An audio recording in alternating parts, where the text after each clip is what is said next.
ఇక్కడేం చేస్తున్నావు? అది అమ్మ కోసం వెయిటింగ్. అవునా, రేపు సండే కదా, స్కూల్కి హాలిడే కదా, ప్రోగ్రామ్ ఏంటి? ఇంకా ఏం ఆలోచించలేదు. అవునా, అయితే రేపు నాతో పాటు చర్చ్కొస్తావా? చర్చా?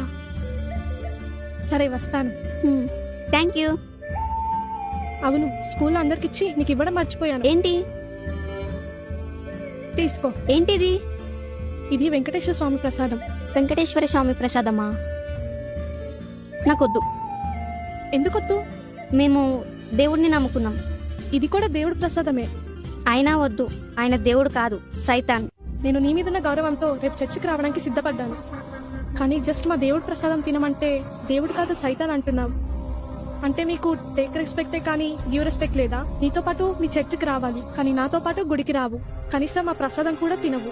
మా దేవుణ్ణి పూజించకపోయినా పర్వాలేదు, ఈ ప్రసాదం తినకపోయినా పర్వాలేదు, కనీసం నన్ను బట్టి మా దేవుణ్ణి గౌరవించవచ్చు కదా. దీనినే పరమత సహనం అంటారు. అది నీకు లేదు.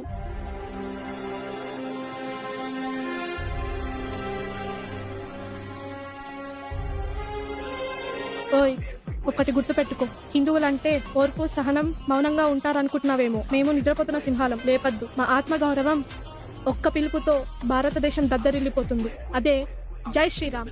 Feeling the same cold, our times are lethal, they make your heart blow. I walk this shit.